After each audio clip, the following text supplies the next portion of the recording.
So today we'll be joining, you'll be joining us, myself, Judy Matotia. I will be co-facilitating with Jennifer Tafayono, the Executive Director of the American Samoa Alliance. Would you like to say hello, Jennifer? Talofa, everybody. Good morning or good afternoon. Yes, we wanted to we find the importance of bringing this workshop when domestic violence comes to the workplace.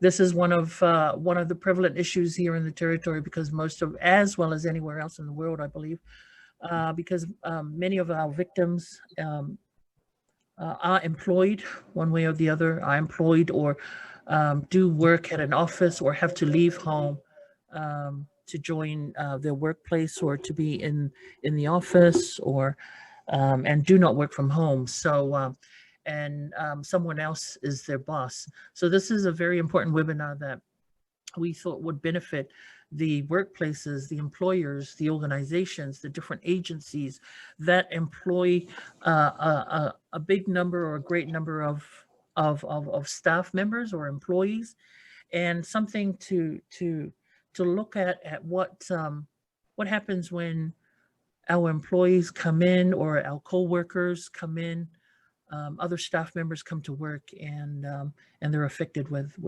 they're affected by violence. So I just wanted to add on to that, Judy.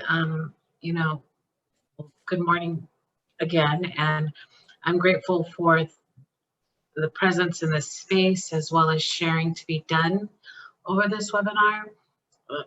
Like you said, this topic is important. It's really important because domestic violence, it walks in the doors of all workplaces every day.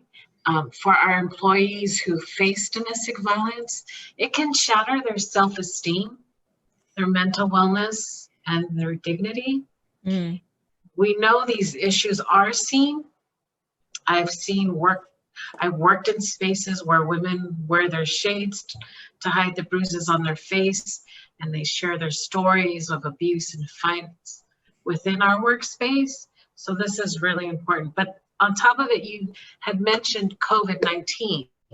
And we know definitely in this time of this pandemic that domestic violence has increased, because women are now, or victims, I should say, victims of violence are now more at home. They're at home, they're in these spaces that their abusers are there. So if we're doing remote work, it's really important for employees and employers to understand how remote work for COVID-19, how domestic violence impacts that. And so I just wanted to make sure that, we'll talk about that further as we continue to go through this. But thank you. Yeah.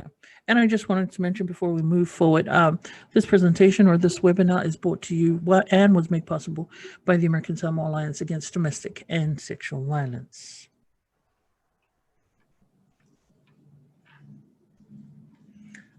Okay. All right.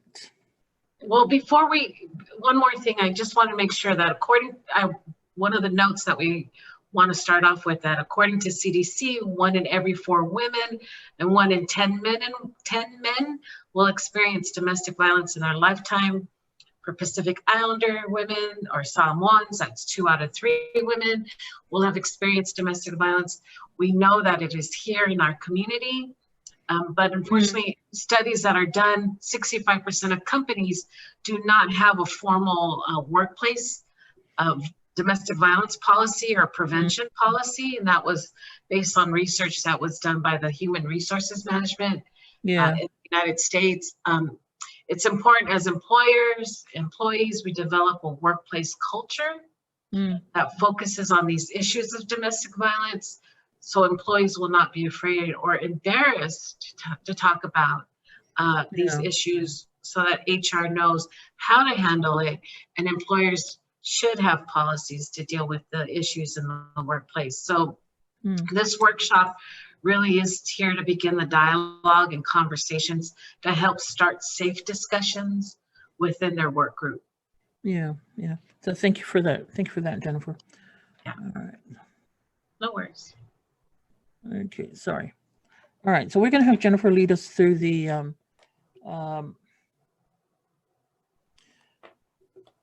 this So- exercise. But before we start, the discussion we're going to have today may cause unwanted memories, challenging emotions, even possibly negative feelings.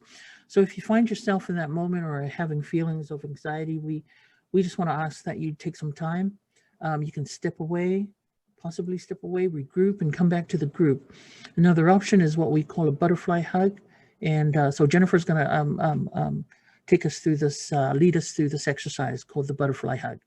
So this is something that has been shared among other coalitions or other virtual groups that I've attended. And it's very simple. And if you find yourself feeling anxiety or anxious based on any of the conversations or the images that we will be showing during this exercise, we really encourage you to, you can practice this exercise, which is a butterfly hug. So you can either sit or stand, but place yourself in a comfortable position. And then we ask you to cross both your arms in front of you. You can either put your arms down by your elbows, or you can go higher up to your chest. And as you start to feel anxious, we ask that you start to tap your hands side by side and incorporate the breathing techniques. So breathing 1, 2, 3, out, 1, 2, 3. And you continue to do this butterfly hug, this tapping. Begin the gentle tapping, each hand on your upper arm, one at a time in a repetitive motion. And then as you tap, definitely breathing, and you'll start to feel yourself become less anxious. And when you are less anxious and when you're able to, you can return to the group. Okay. So that's a new technique you can try. Sorry, I was just trying to control my breathing. So That's important.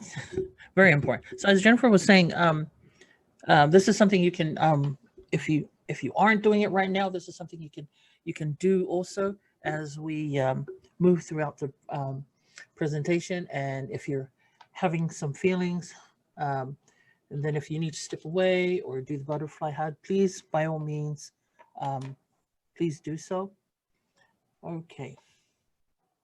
And if you have any questions about the butterfly hug, please feel free to put it in the chat box, or you can ask us at the end of the of our webinar. I forgot to mention at the beginning that we will be opening up the chat box, our chat room, for any questions or anything that you wanted to share, that you might want to share as we move on throughout the our today's webinar. Okay. All right. So before we move on, we just wanted to go over. It's really important that we have some agreements, some ground rules to ensure that today's discussion, we sail through today's discussion smoothly, and we get to the end of it with the outcomes that we want to, that we will discuss.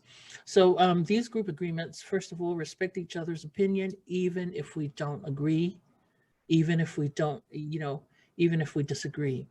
That's very important. It's really important to participate if you can, by all means, but if you feel the need to just listen, it's okay. It's really up to you. Confidentiality, some things shouldn't be repeated outside of the space. Be conscious of our time. This is something that we can both help each other out with as facilitators, as well as the audience. We want to help stick to our time. So whatever sharing we might have throughout the our webinar or this presentation, we make sure that we be mindful of the time. Also, our mobile phones, if you don't mind turning them down a bit to minimize disruptions. We want to make sure that everyone is able to contribute, and only one person speaks at a time, if you don't mind, so that this enables us to hear what everybody else has to share with us, which is very important. We want to make sure we don't miss out any sharings or any questions that anyone might have to ask or share with us. Was there anything else you wanted to add to the group agreements, Jennifer? No, I think you've got them. Thank you. Okay, let's move on. Okay. All right, so this is our goal for today. For today's an hour and a half. This is our goal or the objective of this webinar. What we hope that by the end of 90 minutes, we should be able to learn we should be able to identify what gender-based violence is, how domestic violence affects the workplace, the workers, as well as the work, how to recognize warning signs when domestic violence walks through those doors, tips and tools for managers and employers regarding domestic violence, methods to better respond and assist or support victims, us as employers or us as co-workers. It's important that we understand some methods to better respond and in supporting the person that's sitting across from your desk, or the person that that you're teaming up with at work, that works with you.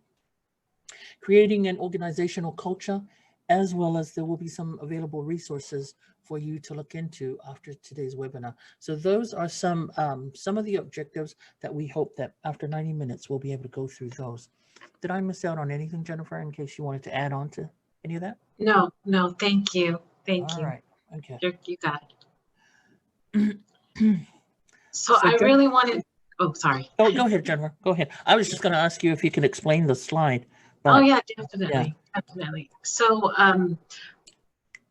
gender-based violence, it's a phenomenon that's deeply rooted in gender inequality, and it continues to be one of the notable human rights violations within all societies. So rather than saying violence against women, when we focus on gender-based violence, it provides a construct or image that gender-based violence is violence that's directed against a person because of their gender. So both women and men, they experience gender-based violence, but the majority of victims we know are women and girls. Using the gender-based aspect is important as it highlights the fact that many forms of violence against women are rooted in inequities or inequalities between women and men. So also gender-based violence does not happen in a vacuum. There's many intersections to that.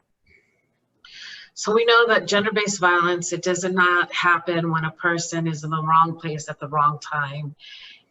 It can happen, it happens in homes and it happens in families where we're supposed to feel safe, or there are safe territories or sacred territories. It happens by people that we know, from someone who claims to love us or love you. It's often hidden, even from one's closest confidants, friends, or family members. So that's the definition for gender-based violence. Okay. I just wanted to add on with that slide. I couldn't help but think of, for us locally here in American Samoa, we have so many of the transgender community, such as one of our partners, one of the alliance's partner is SOFIA, Society of Fa'afafines in American Samoa. That's what SOFIA stands for. So I can't help but think of those that are transgender, that with the violence that they're going through, because, like you were saying, because of our gender, and because they're considered transgender, therefore there's a lot of violence that they go through, and as well as not being able to receive those services fully, be provided with those services that any other regular woman or man would receive.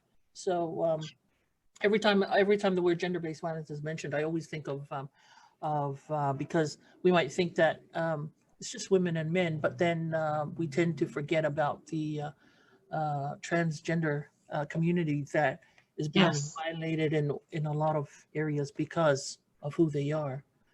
And they play such an important role in our families and in our communities. Yes. A lot of times they're the caretakers, and a lot of times they're the caretakers of our parents and our nieces and nephews and the children. Yeah, the children, they're very important. They hold prominent roles in our community as, leaders in certain areas. So definitely we want to recognize them as part of the gender base, Yeah. and recognizing that there is violence that occurs in their safe spaces as well. So thanks for adding that. So we're moving on, and we've come now to our group discussion. And the purpose of this group discussion is to get a sense of knowledge amongst us participants. And since we don't have a group, and it's we only have a few participating. So what we're going to do is we're going to just ask a few questions, and then if you would like to send us or share with us your reply, then by all means. So one of the questions we have is, how would you define domestic violence?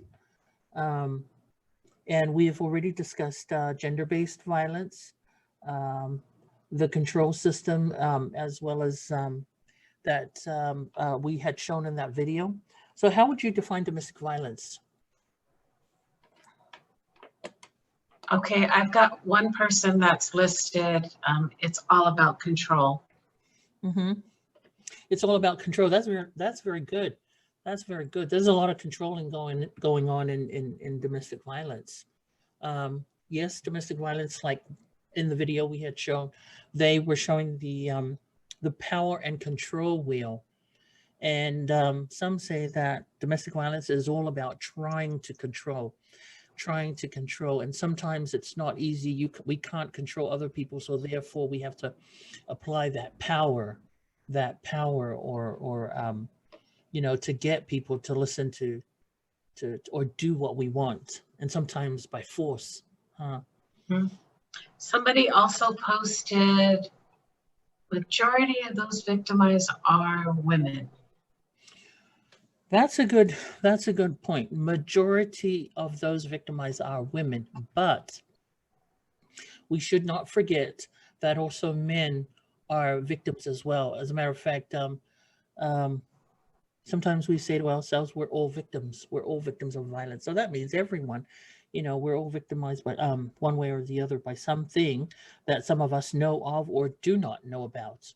Or sometimes we can be perpetrators. We apply the violence that we don't know of, but facts, statistics show that all genders are being violated, but the majority of those that are being violated, sexual abuse, domestic violence, you name it, are female or are women, unfortunately. Even our transgender community, there's a lot of violence going on there too as well. So, but the numbers are very high, when it comes to women. Go ahead, Jennifer. Well, that was the other question that's in the chat is,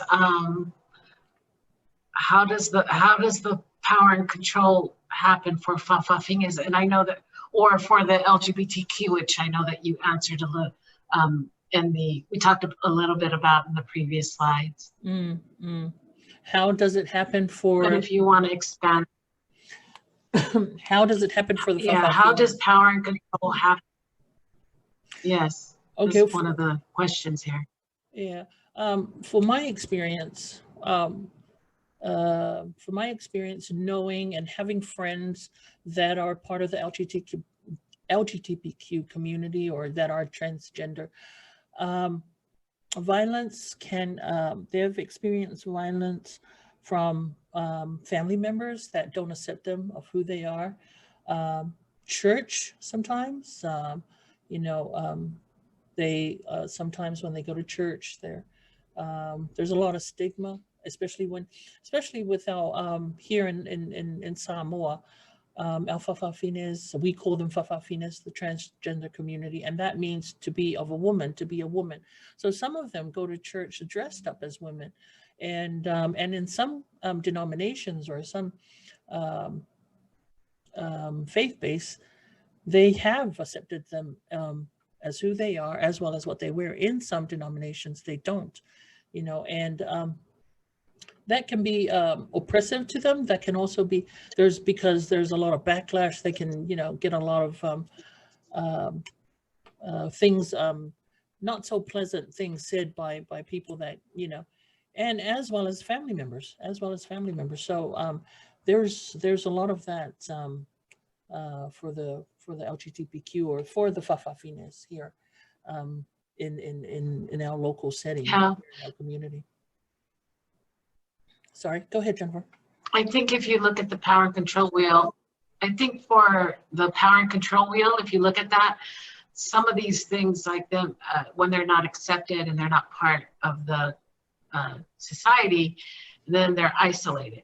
And they definitely tend to work within their own groups, and their safety group is other Fa'afafines. So it really is a power and control. I mean, and that's more so on a community level, but that's something that needs to also be discussed. But there is one more comment here, and this will be the last comment we'll look at.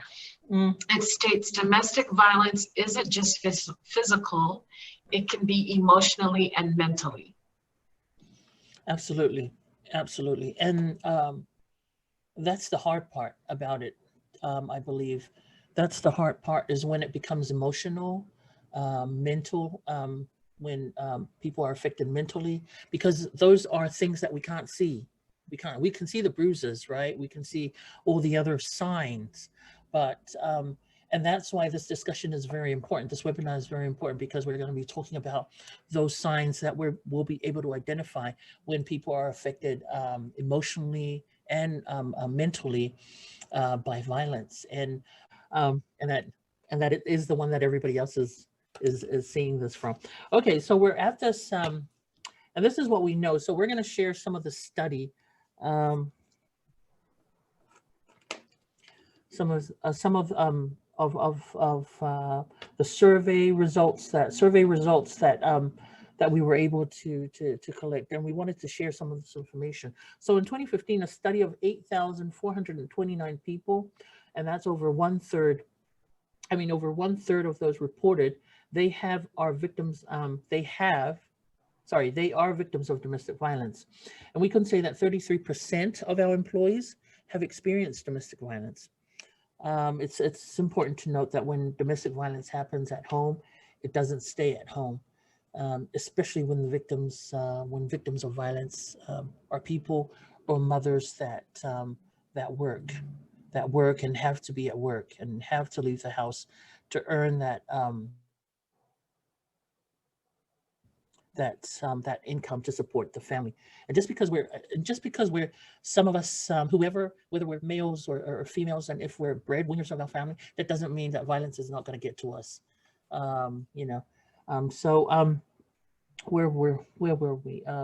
So participants stated, we bring to work everything that happens at home. In an analysis done across North America, they recorded $77.9 million lost due to domestic violence. That means time off, sick days used, productivity had decreased, as well as the cost to care for victims of violence. That's a lot of money that goes into that. Some of the reports that we might not have included here stated a lot of, and it says here billions. It costs billions of dollars. When domestic violence happens in the workplace, it's important to know they receive abusive phone calls at home, abusive emails that is opened at work. And many abusers will come to the workplace to either harass or stalk their victims. They will also even go as far as contacting coworkers or employers to either complain about the abused, making it difficult for an abused victim to possibly perform in the workplace. They might even call or make up a lot of stories or lies about the victim, things, or just talking bad about the victim to their boss, to their supervisors or employers. Warning signs that your employee is a victim of violence. This is important, and so please be mindful of your wellness here. If you have any feelings, please, or if you're feeling weird or anything, please take care of yourself. All right. So these are indicators to look for when a victim of violence is an employee or staff. You know, remember, domestic violence does not happen in a vacuum. Does not happen in a vacuum. So these are red flag indicators. These are things we need to look out for. There's a possibility that this person, this staff member, or this employee is a victim of violence when they show up late to work, starting to show signs of stress, or they have excessive absences, cannot concentrate at work, they just can't focus. They're inside, they're outside, they're all over the place, they're hardly at their desk or where they need to be found. Receive excessive amount of personal calls. Sometimes, and now since everyone's got a cell phone, you know, now they're no longer, some will tie up the office line, or some will just consistently call you on your cell phone or your cell phone. And then they show signs of decreased productivity. You know, they can't really focus on their work, and you know, they're not doing exactly what they're supposed to be doing, or they start wearing long sleeves to work. You know, there are cold days, but when they're, you know, when they wear long sleeves to work, and especially like here in Samoa, where it's humid and people hardly really wear long sleeves, except for when it's really like windy or cold, or, you know. So that can also be an indicator. Repeated discussion of marital relationship problems. They're consistently talking about, you know, these problems that are going on. Or bruises, chronic headaches, abdominal pains, muscle aches. One term that's that might be missing from there, or is important to say, is unexplained. When there are unexplained bruises or headaches, pains, or aches that, you know, they don't know what's going on, or even when they come from the doctor's office and they said, you know, even the doctor can't find what's going on with them. The other one is taking frequent time off for illness or to see the doctor. There's a lot of fatigue. And then when there's intense startle reactions, you know, when people are jumpy, or you know, when they're, in Samoan would say makeke, you know. So Yes. when those are just some of the indicators, but there's many more, but these are just some that we've included so that we can keep an eye out for, you know, for our employees, especially, as well as our co-workers. And it's not just the employer's job, but especially us as co-workers, as staff members. These are also things we need to learn of, so that we can also identify what's going on. Because most of the time, the employers or the floor staff are not with their supervisors most of the time. Most of the time when you're working, either you're unsupervised or you're working with co-workers. And those are the people that see a lot of this going on, you know, also see a lot of the phone calls coming in or so. Okay. So Jennifer is going to explain to us, or she is going to take us through Sina's story. So this is Sina. She's your employee or your staff person. And as the employer, lately you've noticed Sina's not been coming into work. Oftentimes she's been late. You've noticed that she's become more silent. She's not as happy-go-lucky as she used to be. And sometimes she goes into spaces into you know, the bathroom, and you know that she's crying. And it's easy for her to become very upset easily. And then as the days go by, you start to notice that she has bruises and she doesn't laugh as much. And your other staff, they tell you that Sina's been receiving a lot of calls from her partner at work. And one day Sina comes into work limping and has cuts or bruises on her arms and her face. Then on Monday, you realize your staff tells you Sina's been in the paper, her husband's been in the paper, and this is the story that's being told. Samo News has listed this.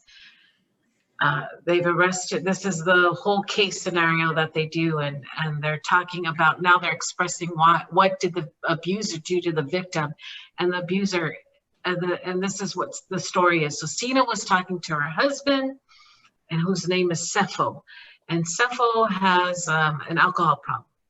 And the fact that, and she has a problem that he spends a lot of money buying the alcohol for him and his friends, instead of buying food or clothes and the things that the family need. So Sina tells Sefo, if he doesn't stop drinking and save some money for their family, maybe that they would probably, if he would save the money, then the situation would improve rather than what they're doing now. And it said in the newspaper, Sefo makes about $280 biweekly. He spends half of the paycheck on alcohol, and she suspects he's doing drugs, which has been common, right? As they continue to talk, Sefo gets angry and he starts to yell at her and tells her to shut up, be quiet. Sina tries to explain that she just wants him to change, for Sefo to be a loving father for their family. And this angers Sefo, because now she's telling him what to do. And in his anger, Sefo slaps her face. Then pulls Sina's hair and starts to punch her in the face. He continues to punch Sina in the face multiple times. And she has a bruise on her right side of her face. And he continues to grab her hair and drag her from the room to the kitchen. And it even says on the student, Sefo then uses a 9 to 10 inch piece of wood and strikes her on the left side of her head, and it causes some swelling and peeling of the skin. He also gets a broom handle and starts to strike her with it. And he starts hitting Sina and threatening her. And then he leaves the home. And thankfully, one of the children there with Sina calls the police.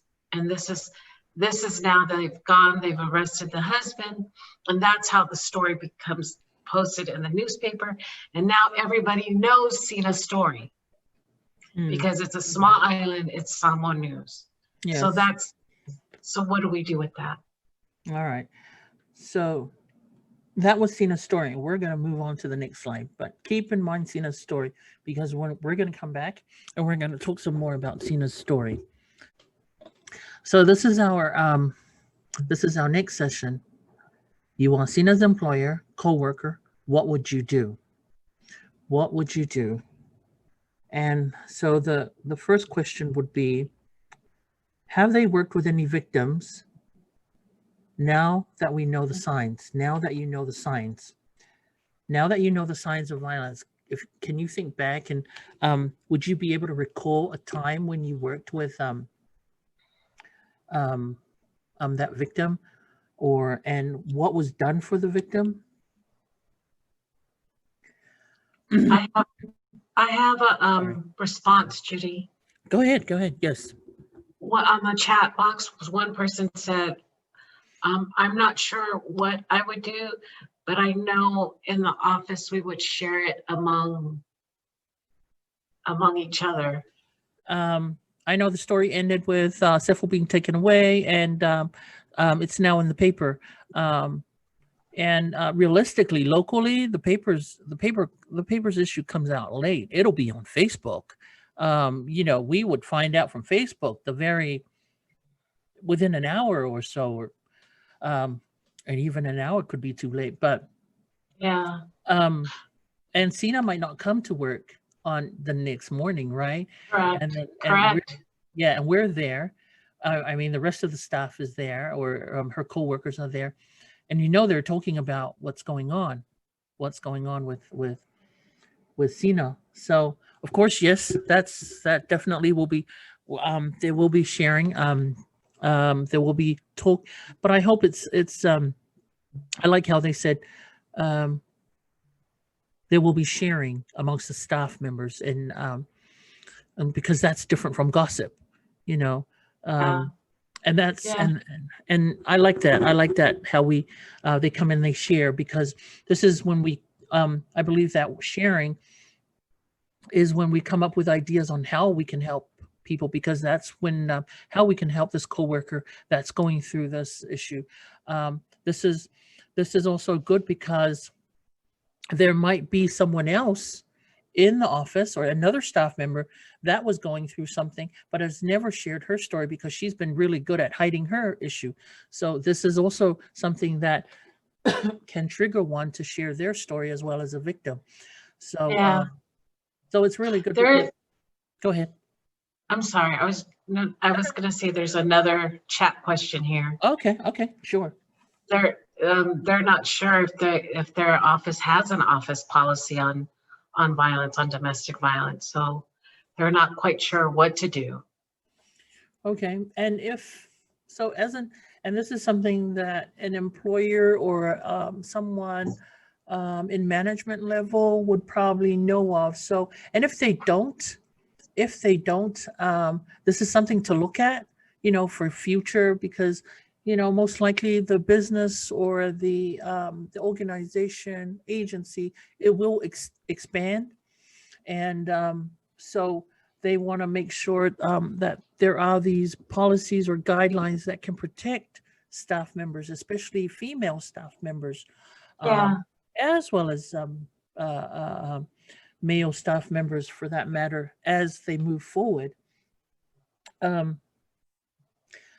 Do you have any stories you would like to? Are there any other comments in your chat box there, Jennifer? Before I was just going to ask you if you had ever experienced this, and if you had a story you'd like to share about seeing, because I know you've been a manager of some places in the past, elsewhere aside from here at the Alliance. So have you? Yeah. Were you ever so unfortunate to have experienced something like this? Unfortunately, I have to say, yes, I've been a manager for victims of violence over the years, particularly I've had in the places that I worked were predominantly women. And it was not uncommon for them, for particular women to come into the office wearing their shades, having bruises on their faces, or not being that boisterous woman that they were, but you see the changes in their personality. So all those red danger signs, they're absolutely true. And it did create some issues as far as productivity, so yes, it has an impact on their ability to work and the work that they do, being productive. So, and it can be disruptive for the group because as they're sharing, sometimes there are those that can be insensitive to the needs of that individual, of Stina. And then there are those who really want to help Stina but don't know what to do. So it's been very, the lens in which we see violence, it can change. And if we're not familiar with signs or understanding what role we can play and what we can say and what we can do, then sometimes it can be much more harmful to the victim. And we want to make sure that we're not harming anybody. Yes, absolutely. And as I was saying, as females, although there's a great number of females that are victims of violence and come to work still, there are also men that come to work that are victims of violence. I also used to work in a place where the majority of workers were men. They would, I worked with someone whose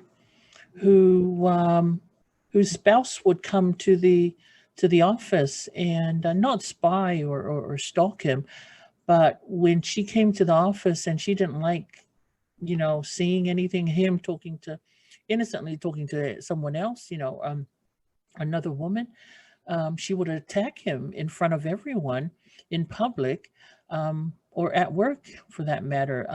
So it got to the point where he had, sometimes he would come to work with scratches on his face, and that was physical evidence. Um, um, she would also, he would also miss out on a lot of work. He would take leave that he didn't have, and he would take long lunches,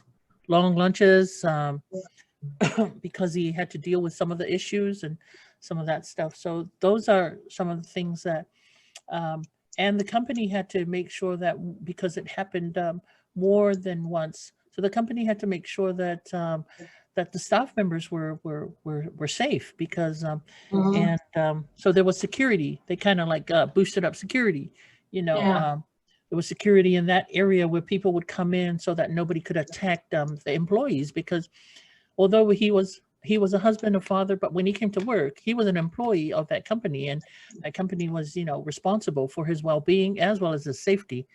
And so anything could have happened to him at work, and the company would have yeah, had, it would have been, it would have cost the company yeah. some money, if so. Those kind of things. I, Um, yeah, those are really, and these are very important stories, because definitely where I was working as managing, and for one of the stories that I had, which is different from I said, the first one was that the abusers started to come to the workplace and would sit in our office space and would watch her as she was working and would not leave the space at all. So it was like he was stalking her, right? And everybody in the office, they accepted the fact that he would just sit there in the corner. So when she would come with bruises, and I would take her to the side, and I would say to her, "Is it okay for him to be here with her?" And she didn't want that. She didn't want him in the workspace. So I went to HR and I asked HR, what do I do with this situation? And they said, well, there was no policy for domestic violence, but they did say that they would have security come into our office. And this office was the place where everybody came to pay bills. And so there was a lot of coming in and out in our office space. And so, security did that for the first week, and he started to come less and less and less. He then started to sit outside of the office space, right? He was still on the grounds, yeah, but he was outside of the office space. So it yeah, was very distracting. It not only was it distracting for her, but it was extremely distracting for for the other others. coworkers, because they didn't know what he would do to them. But more importantly, I think it really did less. Now everybody knew what was going on in her life because he was there. So any business that they would have wanted privately, or to resolve it in a private setting, it wasn't done that way, because he made sure to be there stalking her. So it definitely, you really start to realize, what is it that I can do as an employer to protect not only your staff that's being abused, but the staff that are around you, and what's in place right now for policies that ensure that this happens. And then what do you do after, if the victim decides to be outside of that space with her husband, or decides to leave that situation? How then do you get them the assistance? And really, how far do I go as an employer or a supervisor to help? Yes, What's my role in this? Because I don't want to harm myself. yes, I don't want to bring problems. absolutely. I don't want to bring problems back to myself. So there's a lot of things you have to really think about when you're dealing with Sina and her story, right? You have to unpack all of this, and then come back to a place where you can really figure out what is the best way to approach this in my safe space, in my workspace, that will provide safety Yeah, for and everybody. yeah, and as a coworker, I just wanted to say, because I too just doing this work now, but I've worked a lot in the private sector too in my past. And one thing I've learned is that in any company, and I think this is and I think this is across the board, is that, and many business owners as well as managers, company owners, or say the same thing. The most important thing in their businesses are their workers. Are their Yes. workers. That is their most important asset. So, and I realized today it's different from 20 years ago. 20 years ago, when I first started working, I was told, and this was to be professional, and professional meant you leave your problems at the door. You don't walk into the door with those problems, or, you cannot cry at, because once you walk through that door, you're on the clock. But today it has a lot to do with our wellness. We realize that, our employees can be more productive when we help them, because they might not be getting any kind of support or any kind of help from home. Correct. So Yes. we too at work can be,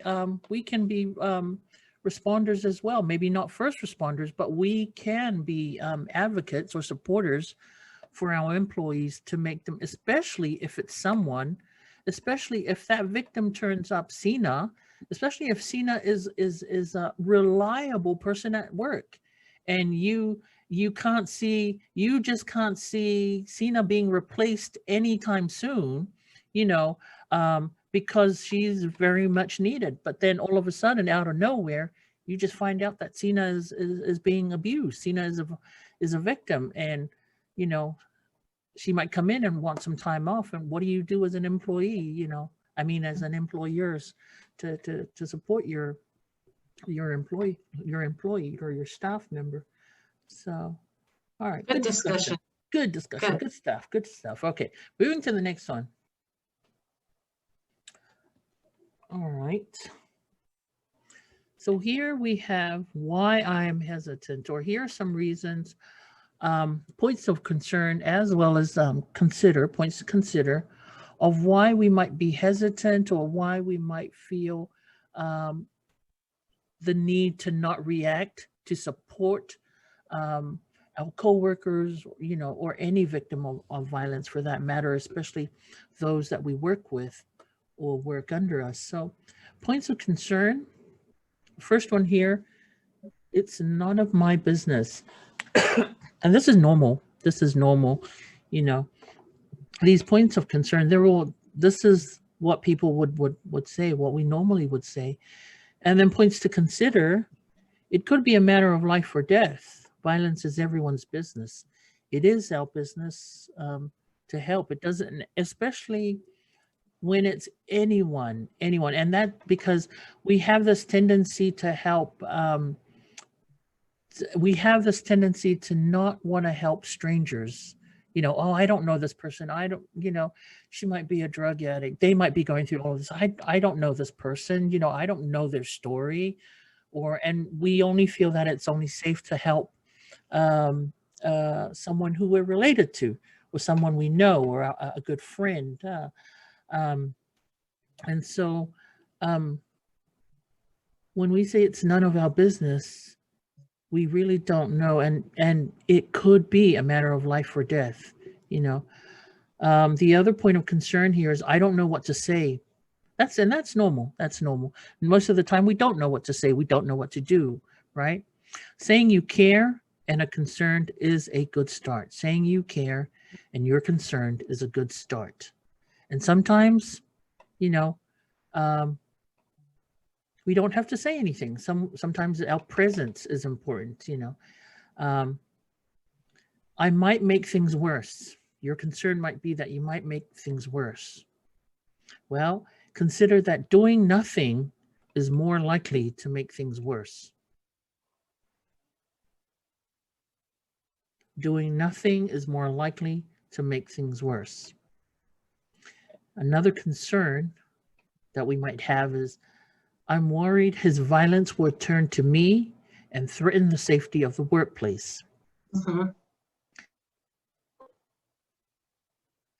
Well, consider that we should let the police know if he receives threats. We should let the police know if we receive threats. Our safety is very important. Our safety is very Yes. important. And as responders, first responders, advocates, supporters, we always need to look out for our safety first, our safety, because we are of no use to the victim.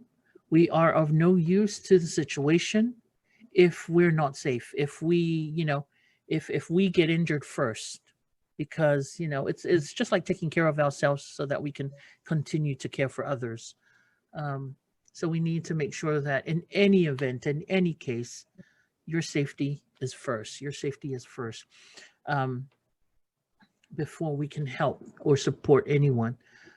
So if to see that the situation is escalating and it's not safe, there's threats and flying around the place, connect with the police, let the police know, and they can help you out. Are there any other point of concerns that you can think of, Jennifer, you might want to add? No, we're good. We're All good. right. Okay. I'm just checking the chat box. I don't see any questions. We're good. All right. Okay. And so we've come to these are some things we can, things to say to care and help and support and encourage our victims of violence. And we always say that we're all victims of violence, or we know someone who's a victim of violence. So it's very important that, that we do our part as a friend to support, or as a family member to support and show that we care. So here's just a few things we can say.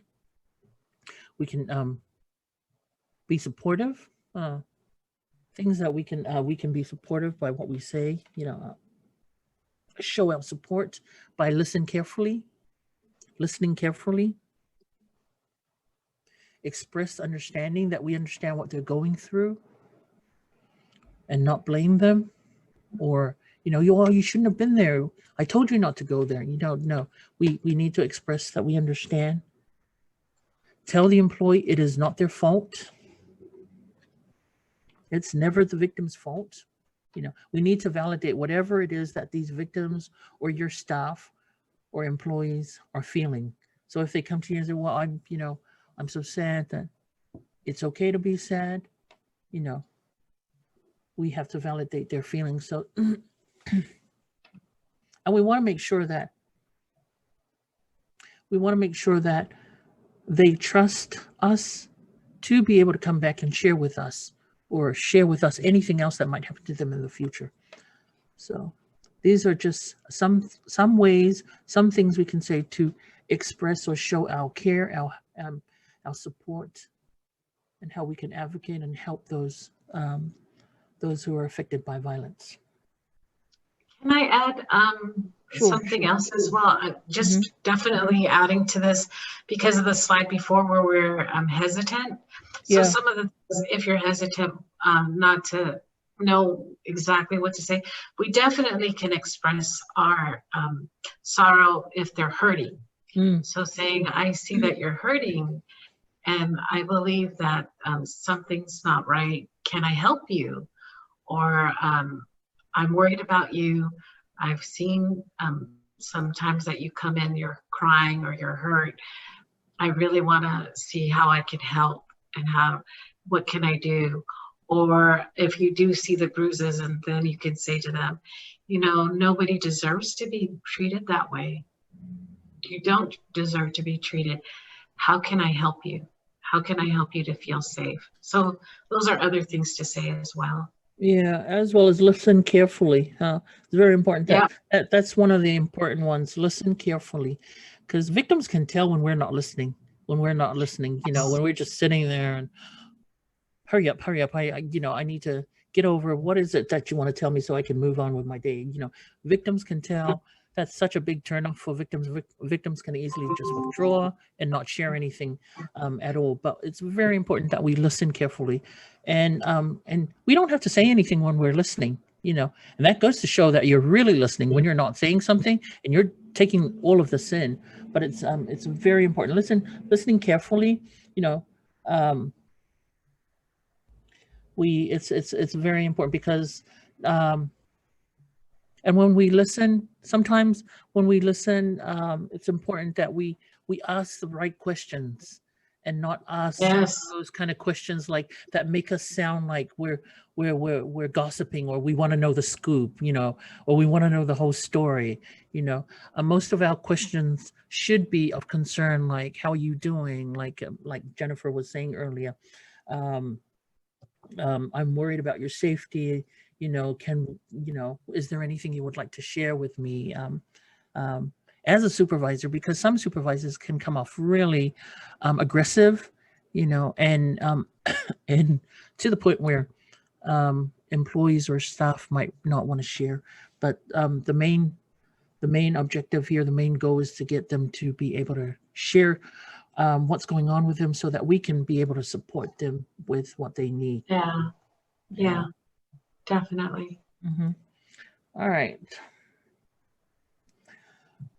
So this slide is talking about, this is really important. Like we were saying earlier, we were talking about being safe, feeling safe. Assess the situation, find out if the victim is safe, identify is there a threat to children, refer to domestic violence advocate. And we can give you some of, we have some of that information or resources available towards the end of this presentation, so that you'll be able to connect with some of those local advocates and document your meeting. Very important to sometimes document what's going on. It's very important, especially if you're going through this journey and you're going to be getting some of these agencies and you're reaching out to an advocate. You might even get the legal system, involved. And it's very important that you document things that are happening around you on this date, because you want to make sure that you have all this information available. And now as an employer, it's also important that we document. And I know every employer has a file for each staff member. So if you're meeting with a staff member, it's really important that you want to document that and put it in your file, because you too can, that's a way of supporting this victim. If things get legal, like if they go to court, you can support them with those saying that, how she used to come to work with signs of being abused. And so it's very important that we focus on safety. Safety is key. Safety is key. Yes. Yeah. All right. So now we're at our next session where, well, I know it says here breakout session, but we'll call it our discussion session. So this is when we're going to talk about Sina's case again. What would you say to Sina now after the couple of slides that we went over? What do you think you would be able to say to Sina now? Not to be hesitant, but asking Sina,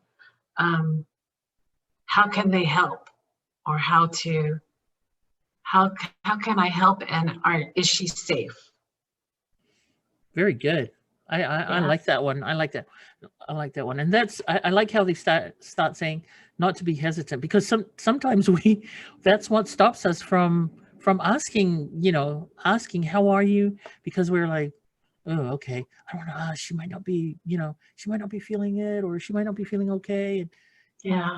And someone will say, oh, Sina Valia, there's no stupid question. There's no, all questions, good questions.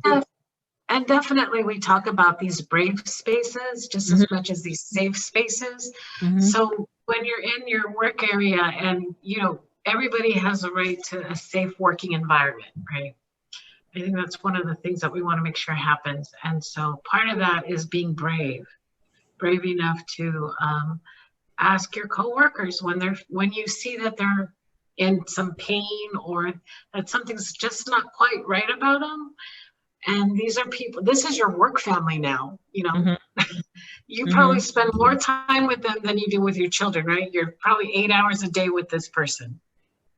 Absolutely. So being brave enough to say, hey, what did they say? Asking Sina, are you safe? Yeah. Don't be hesitant, Yeah, that's bravery in your workspace that needs to happen. So That's a good one. There's a couple of questions in the chat. Okay.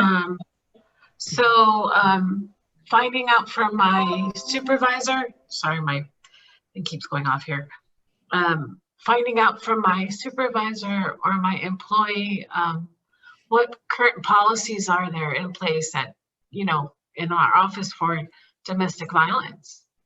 That's a good one.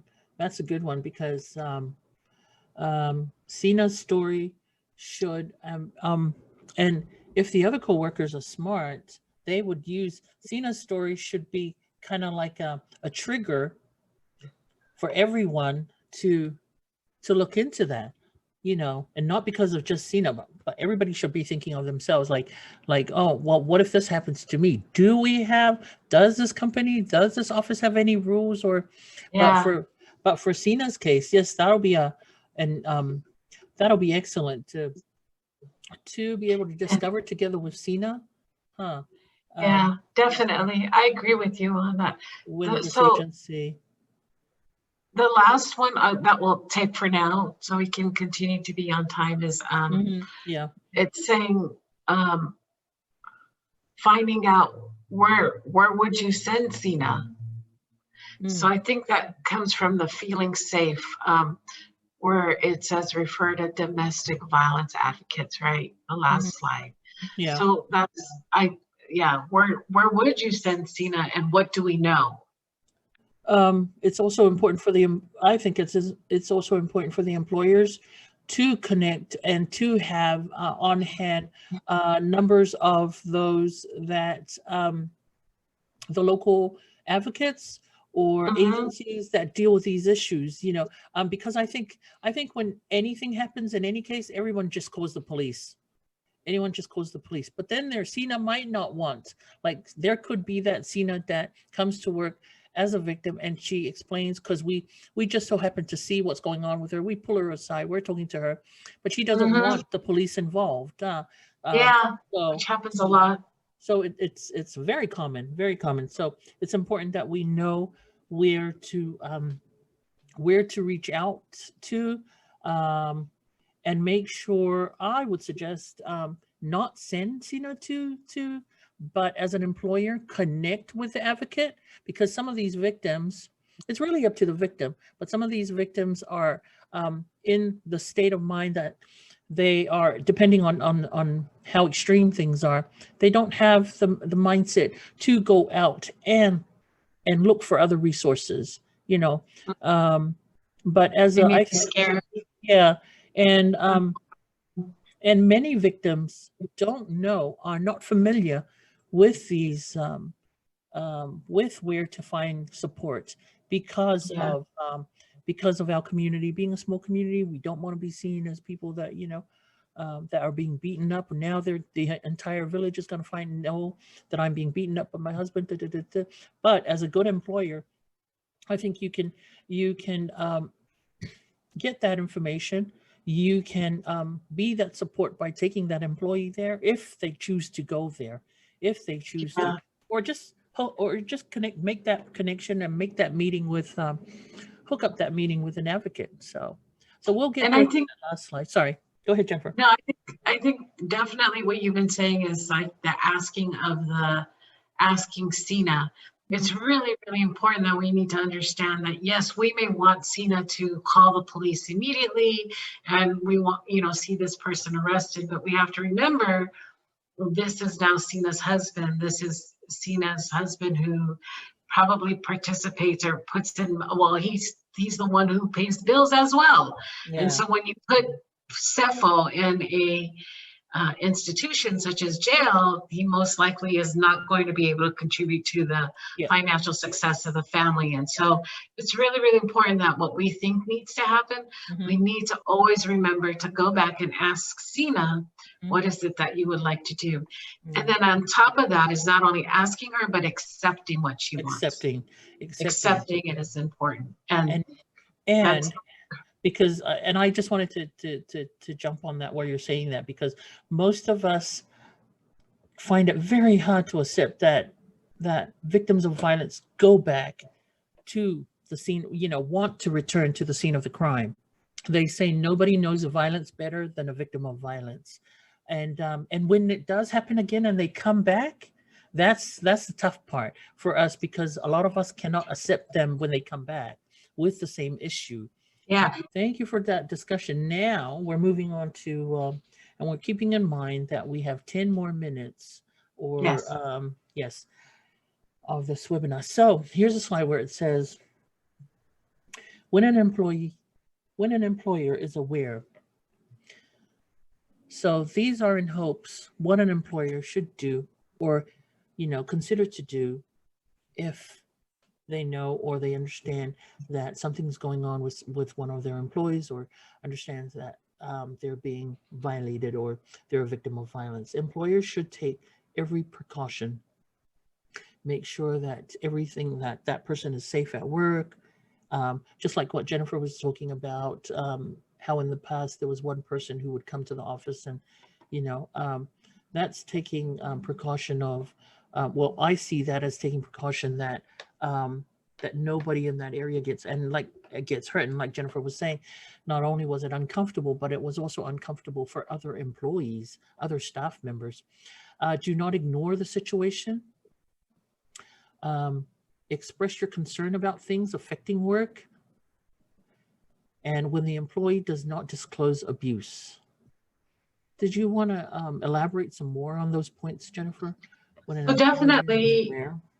well, I want to touch on the last part.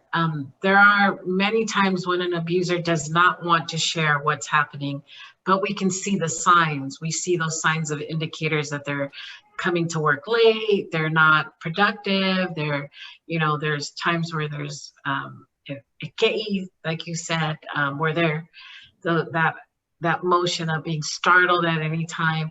And we can see those signs, but we see that the employee does not disclose the abuse. But I would encourage employers and supervisors that when they see that, ask the question in a way that states, look, I've noticed that there's some changes in the way that you're producing. Is there something going on at home? Is there something that you would like to share? Because you want to make sure that you definitely record that, right? And again, Because if anything happens to the person at the workplace, you want to make sure that you try to identify it, and hopefully that the person abused will start to open up, and you can then get them the assistance that they need. yes, and again, document everything that you're doing, or document your meetings or discussions. Very important. Yes. And so we've moved on to what can employers and employees do as we move on. Start the conversation. Form a group, committee, or task force. Create or utilize a survey for your workforce. Mm-hmm. So these are some things, a few things that employers, workplaces, as well as their staff members, employees can start to do, like we were discussing in the past. Start that conversation, on how to help, how to support this person. Form a group, committee, or task force. Create or utilize a survey for your workforce. And this is bringing in, building up to making what, policies, right, Jennifer? Yes. That kind of stuff. So form a group, committee, or task force to work on these issues. Get everybody involved. Get everybody involved, because just because it might be happening to one person now, just because we only see it happening to Sina, but it will benefit everybody else. And so was there anything else you wanted to add to that No, I think employers and it's good. employees can do? I think definitely starting a survey within their own workspaces is a great thing, because then you can identify how many people may be a victim of domestic or sexual abuse or violence. So yeah, that's a good place to start. Yeah. All right. What can employers do? Connect employees with domestic violence services, including counseling. Make those connections like I was talking about earlier. Create policies and procedures. Create partnerships with local shelters. Create those partnerships with local advocates, local agencies, government agencies, you know. Creating those policies and procedures, it's really important that you have those there because, and not only are we, not only will you most likely be employing or staffing a victim, you most likely will be doing the same thing for perpetrators. You might be staffing or employing someone who is also abusing their spouse that you don't know of. So it's really important that these policies and procedures come in so that if these people are still continuing to do that and very good at hiding it, you know, you wouldn't even know that Joe is abusing his wife. Joe, the head of, you know, marketing is abusing his wife. These policies and procedures can make Joe think twice about continuing to work, especially if this position or this job means everything to Joe. So not only does it work for victims, you know, it can also work for perpetrators in a sense where, you know, they will think twice about bringing that kind of being that kind of a person, that perpetrator, and continuing to work for this agency. So was there anything you wanted to add on there, Jennifer? No, not right now. No, that's good. Thank you. Okay. So policies. So if in case your agency or your business, your workplace, in case they don't have a policy, you know, that can work for victims of violence, for everyone, well, here's a way in getting there. Create a process to develop a domestic violence policy with key stakeholders.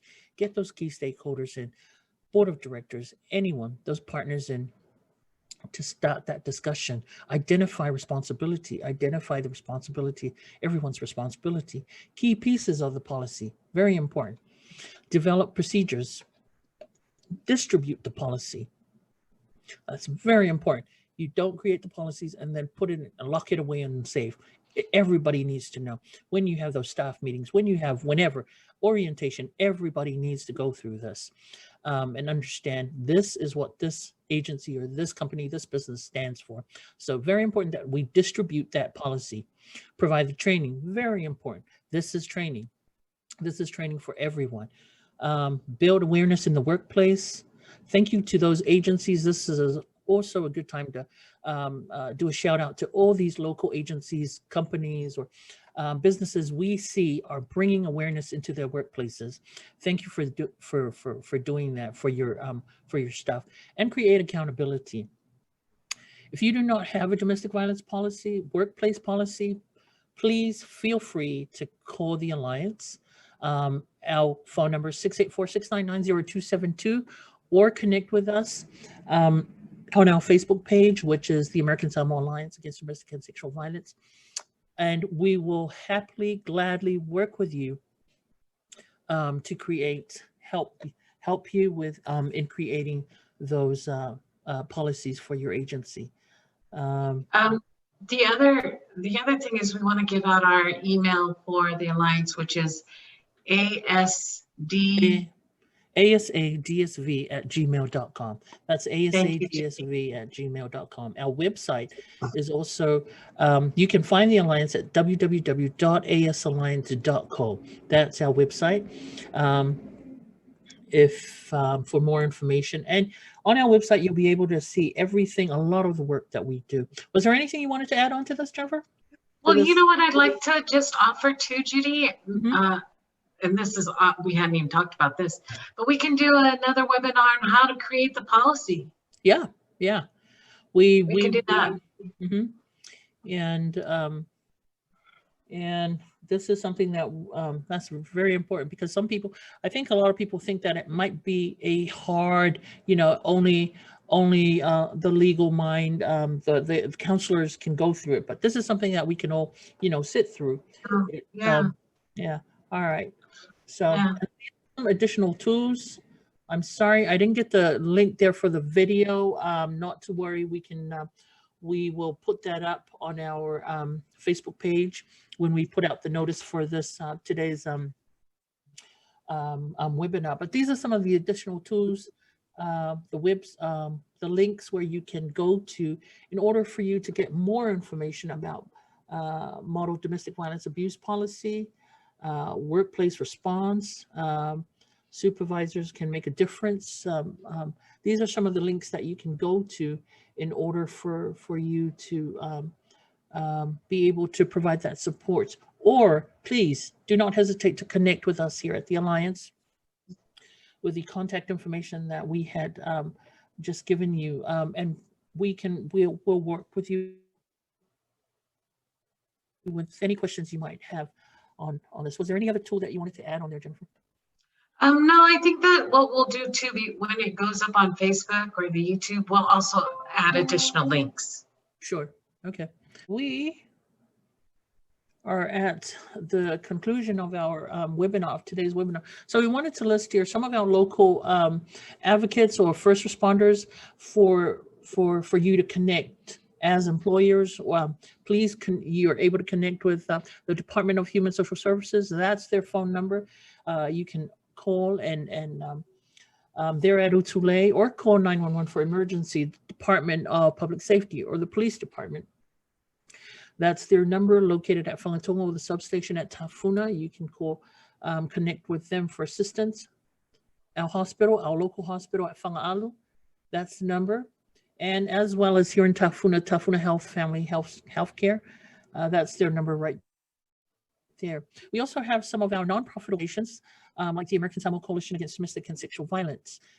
They're here at Lions Park, Tolu Street in Tafuna. Their executive director is Mrs. Matautia Liumailu. We also have the American Samoa Legal Aid, located in Pangopango, with the executive director, Whainu Lele, like Lima Utu.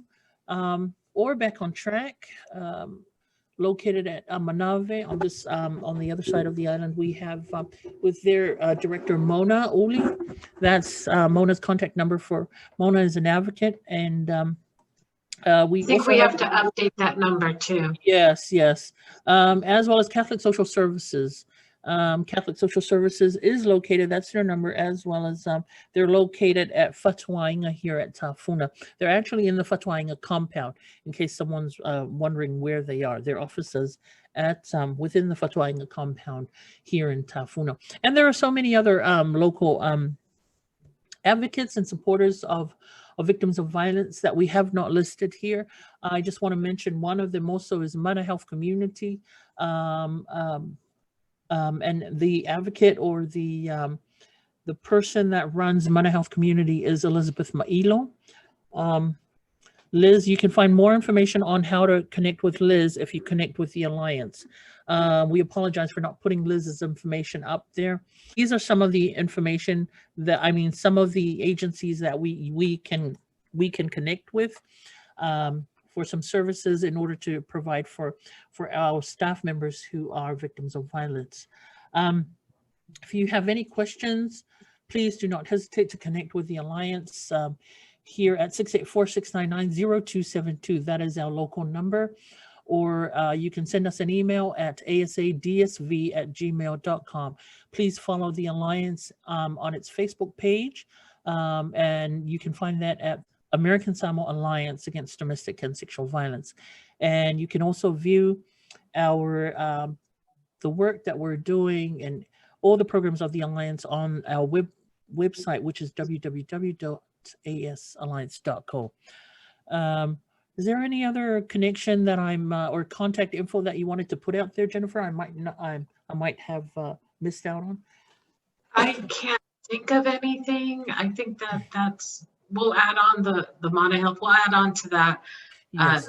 Those that are not listed based on what you have said. But I do want to end, well, as we're getting close to the end, right? Yes, go I ahead. want to make sure one of the chat box did say, the chat response was they would like to see the webinar for developing policies. Mhm. So there's been a couple of interests in the chat box on that. So we'll definitely create that. Yes, and we'll definitely put out the word. Keep an eye on our Facebook page, and we'll put out the word when that webinar will be aired, Okay. and when we're going live, when we're going to be facilitating that webinar. We will definitely be doing it because it's being requested. And now is not the first time it was requested. It was also requested some time ago, but there's been so many things going on. But we're definitely going to be doing that webinar, and we will definitely be putting out the word. So please keep an eye out on our Facebook page. Was there anything you wanted to add on before we? No, I really enjoyed this. This is my first time doing it, so I enjoyed it. I was a little scared, but I was a little skeptical, but I found my virtual background. I know. Oh my gosh. So it was pretty painless. You know, when you're standing in front of people, it can get a little daunting, but But thank this you. is good. Thank you. Yeah, Thank you you for made it easy. Thank you for joining me today. Thank you for this. And I just wanted to put it out there. Jennifer and I were co-hosting this webinar today, but Jennifer had created this this PowerPoint for us to go over because this is one of our tools. So, and this is the work of the Alliance. So thank you, Jennifer, for supporting us today with the webinar.